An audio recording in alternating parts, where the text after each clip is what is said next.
말씀으로 들어가기 전에 여러분에게 질문을 드리겠습니다. 여러분, 만약 예수님께서 여러분의 가정의 식탁에 그리고 여러분의 일터에 찾아오신다면 주님께서 여러분을 보시고 뭐라고 하실까요? 오, 나의 팬! 잘 있었어? 라고 하실까요? 아니면 오, 나의 제자야, 잘 있었니? 라고 하실까요? 여러분은 예수님의 팬입니까? 제자입니까? 제자세요? 팬이세요? 이 둘 다일 수도 있나요? 그렇죠. 팬이기도 하고, 팬은 열광하고 막 할 것처럼 하지만 정말 팬이 그 사람을 완전히 닮아가지는 못하잖아요. 제자는 닮아가야 되는 건데, 제가 우리 장로교회 2021년에 부임하고요, 제가 처음 나눴던 말씀이 여호수아서 24장 15절 오직 나와 내 집은 여호와를 섬기겠노라 라는 이 고백으로 처음에 말씀을 전했습니다.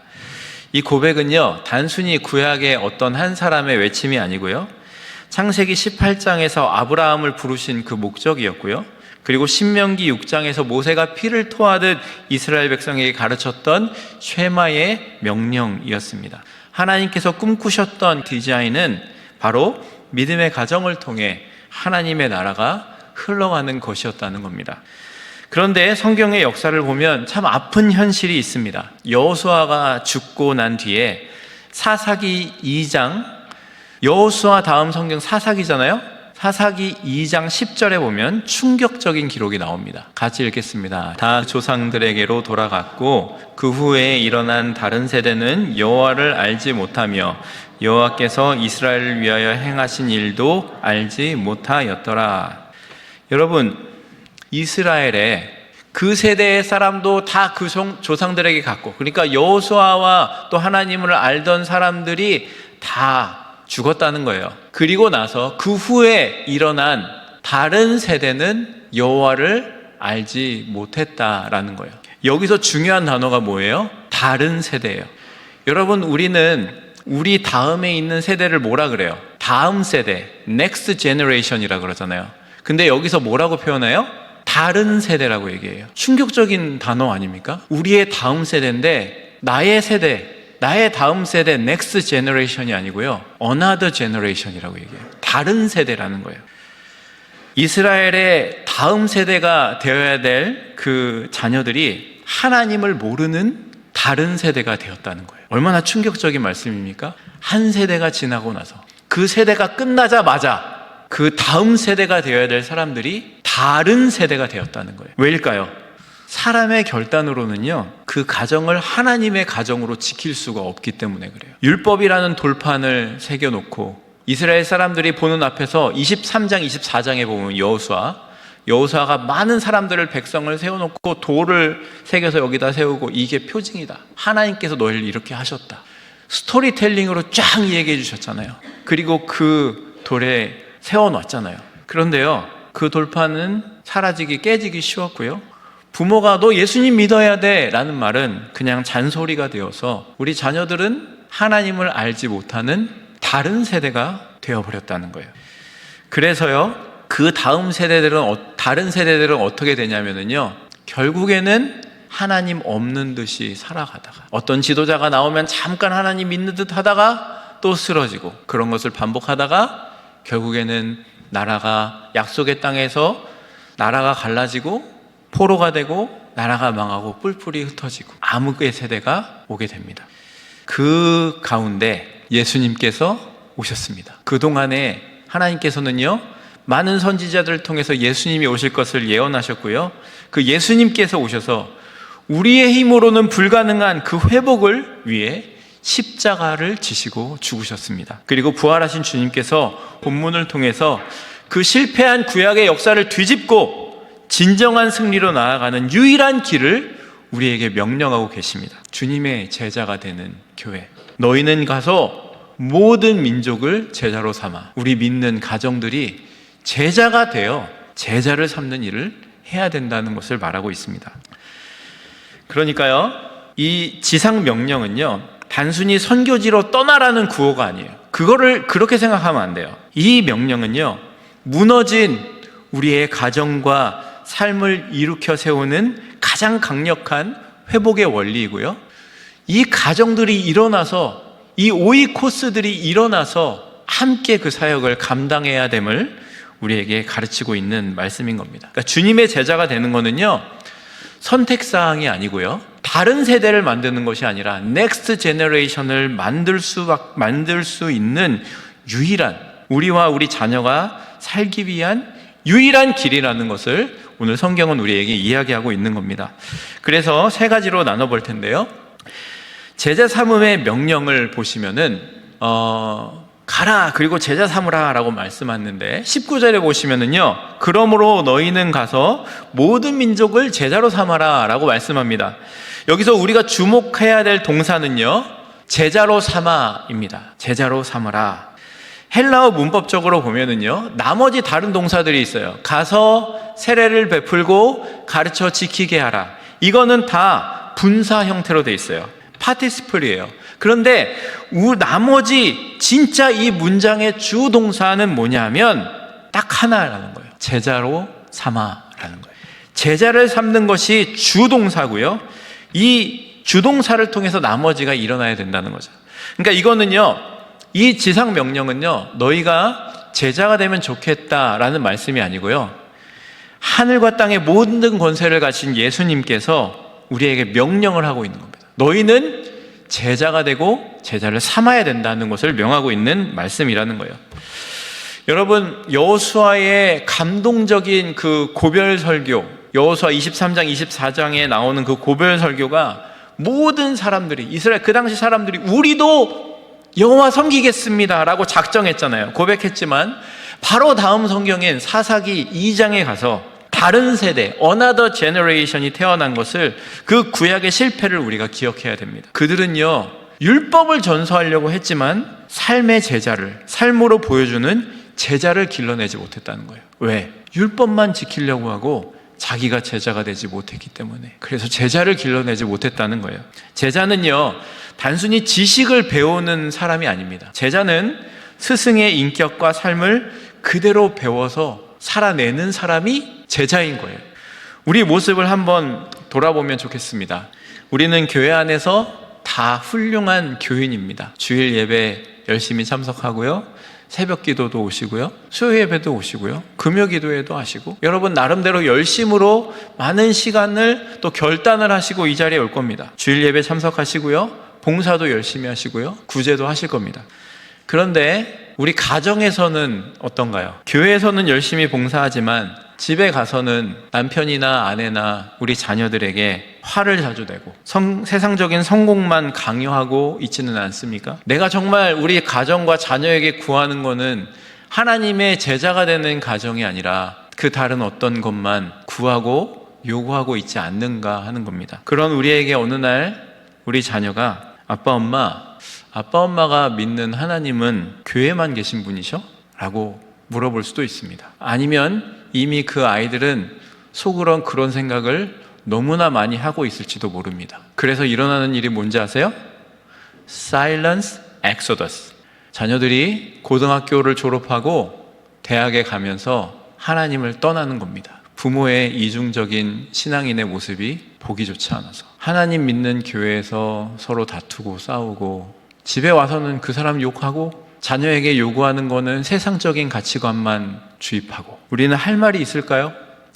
이거는 참 아픈 현실일 수 있습니다. 우리가 세상에 나아가서 가정 안에서 종교인으로 살고 있지 않는가 하는 겁니다. 나 교회 다녀. 예수님은요, 우리에게 교인을 만들려고 하지 않으셨어요. 처치 고어를 만들려고 하지 않으셨어요. 예수님은 자신을 닮은 제자를 삼으라고 말씀하셨어요. 제자가 돼야 제자를 삼을 수 있는 거예요. 내가 먼저 십자가에서 죽고 예수님으로 인해 다시 산 사람, 제자가 되지 않으면 우리 자녀들은요, 절대로 제자가 될 수 없습니다. 불가능합니다. 이것이 우리에게 나는 죽고 예수 그리스도께서 사는 신앙의 원리가 필요한 이유인 거예요. 그렇다면요, 어떻게 하면 우리가 제자가 될 수 있고 제자를 삼을 수 있을까요? 사실 내 성격도 바꾸기 힘들잖아요. 사람 안 바뀌어. 사람 바꾸는 건 보통 일 아니야. 그냥 난대로 사는 거야. 내 성격도 바꾸기 힘든데 다른 사람, 내 자녀를 어떻게 우리가 제자로 만들 수 있을까요? 주님께서는요, 그 구체적인 방법을 다음 구절에 설명해 주시는데요, 이 제자됨의 과정을 얘기해 주십니다. 마태복음 28장 19절에서 20절, 너무 글씨가 작은데 큰 글씨만 보시면 됩니다. 아버지와 아들과 성령의 이름으로 세례를 베풀고 내가 너희에게 분부한 모든 것을 가르쳐 지키게 하라. 자, 두 가지 과정이 나옵니다. 첫 번째는 뭐예요? 세례를 베푸는 거예요. 세례를 베푼다는 거는요, 여러분, 우리는 약식으로 세례를 베풀기 때문에 그 의미를 쉽게 느끼지 못할 때가 있지만, 사실 세례는 침례를 받으면은, 침례는 물에 들어갔다가 나오잖아요. 물에 들어가는 건 무슨 의미예요? 죽었다는 거예요. 그리고 물 밖으로 나왔을 때 나는 새로 태어났다는 의미인 거예요. 옛날에 내가 다시 산 게 아니라 나는 새로운 존재다라는 것을 선포하는 의식인 거예요. 이전에 나는 죽었다는 거예요. 그래서 우리가 교회에서 세례를 베풀 때 머리에 물을 뿌리는 의미는 예전에 나는 죽었고 나는 새로운 사람이다, 신분의 변화를 의미하는 것이, 소속의 변화를 의미하는 것이 이 세례라는 거예요. 세상의 가치관에 젖어 살았던 사람이 이제는 하나님의 백성으로 변화된 것을 뜻하는 것이 세례라는 겁니다. 두 번째 그 제자됨의 방법이 뭐예요? 가르쳐 지키게 하라는 거예요. 여러분, 여기서 중요한 단어가요, 가르쳐서 지키게 하라는, 지키다라는 단어가 중요한 단어입니다. 이 지키게라는 단어, 지키게 하라, 이 지키다는 단어는 테레인이라는 단어를 썼는데, 원어로 이 단어는요, 머리로 아는 정보를 전달하는 것이 아니고요, 삶으로 살아내도록 훈련하는 것이 지키다는 거예요. 다시 뭐라고요? 지식적인 것이 아니라 삶으로 살아내도록 가르치는 것을 말합니다. 여러분, 우리가 제자가 되도록 그 사람들이 할 수 있는 방법은요, 우리 신분이 변화돼요. 나는 죽었고 새로운 사람이다. 그리고 이런 내가 어떻게 해야 되냐? 하나님의 말씀을 가르쳐서 살아내는 데까지 나아가는 것이 하나님께서 원하시는 제자의 모습이라는 거죠. 그래서 예레미야서 31장 33절에 보면 이런 말씀이 나옵니다. 그러나 그날 후에 내가 이스라엘의 집과 맺을 언약은 이러하니 곧 내가 나의 법을 그들의 속에 두며 그들의 마음에 기록하여 라고 말합니다. 어디에 기록한대요? 마음에 기록한대요. 여호수아가요, 이스라엘 백성들 앞에서 돌을 세우고 돌에 기록을 했어요. 근데 그것이 지켜졌어요? 안 지켜졌어요. 바로 다음에 실패했어요. 그 세대가 끝나고 망했어요. 그런데요, 예레미야는 예언이에요. 내가 이스라엘 집과 맺을 언약에는 곧 내가 나의 법을 그들의 속에 두어 그들의 마음에 기록해서 나는 그들의 하나님이 되고 그들은 내 백성이 될 것이다. 이것을 이루는 역사가 누구를 통해 일어나게 됐어요? 예수 그리스도를 통해서 일어나게 된 거예요. 예수님을 통해서 우리는 죽고 다시 예수님과 함께 다시 새로 태어난 자가 되었고요, 그리고 성령님을 통해서 우리 안에 임재하시고 역사하셔서 우리가 하나님의 백성으로 살아갈 수 있도록, 내 마음에 날마다 말씀을 새기고 살아갈 수 있도록 도와주시는 역사가 일어나게 됐다는 거예요.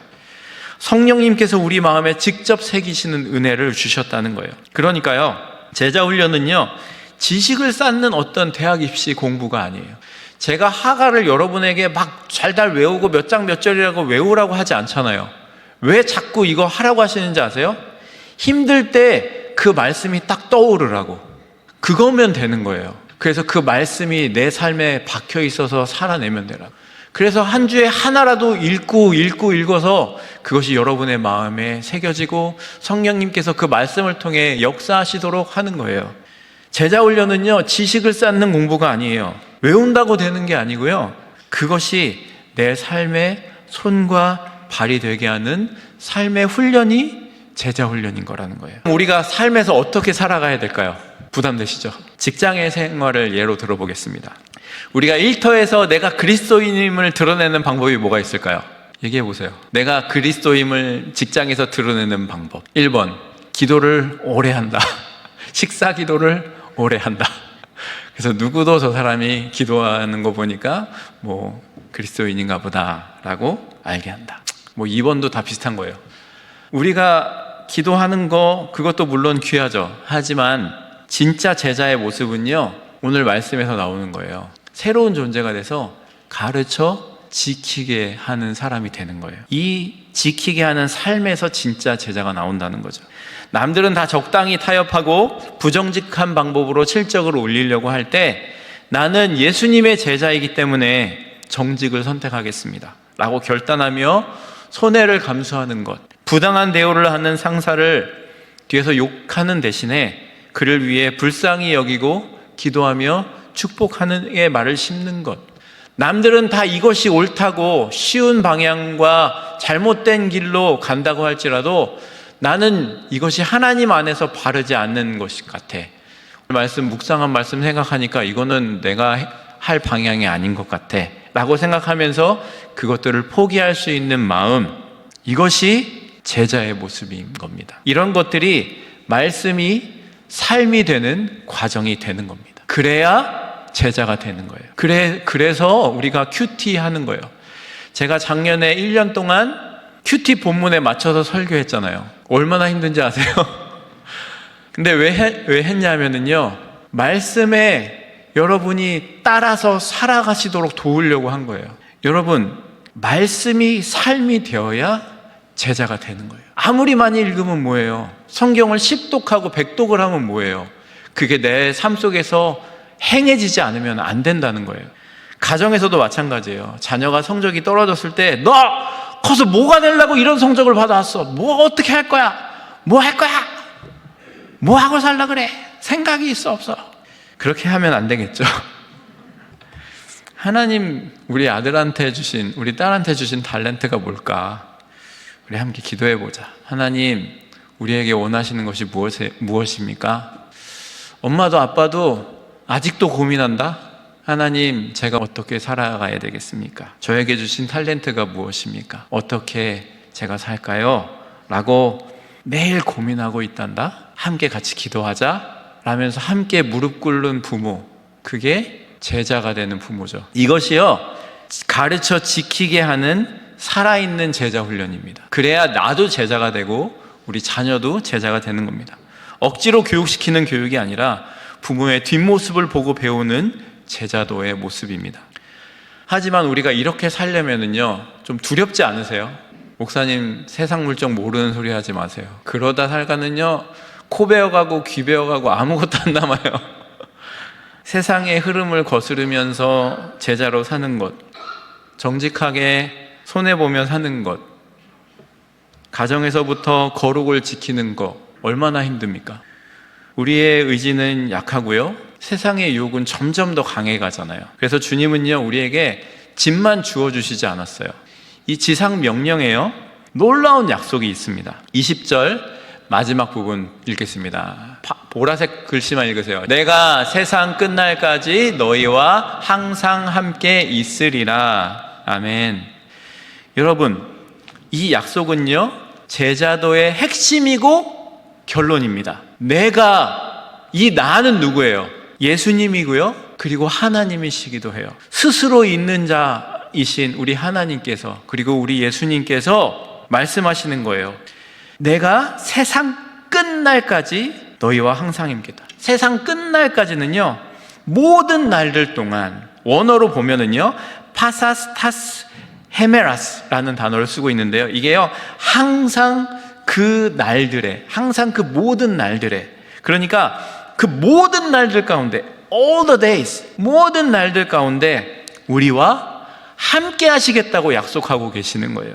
이 모든 날들은요, 기쁜 날뿐만이 아니고요, 실패한 날, 넘어진 날, 내가 아픈 날, 병이 든 날, 자녀 때문에 가슴을 치던 날, 일터에서 억울한 일을 당한 그 날에도 주님이 함께 하시겠다는 약속인 거예요. 이게 제자도의 길을 가는 모든 사람에게 주는 가장 확실한 약속이에요. 우리가 이 길을 갈 수 있는 힘이 여기서 나온다는 거예요.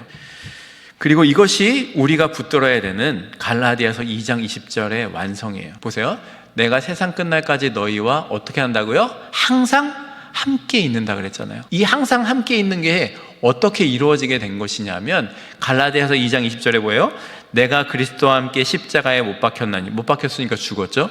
그런즉 이제는 내가 사는 것이 아니고 오직 내 안에 누가 사신다고요?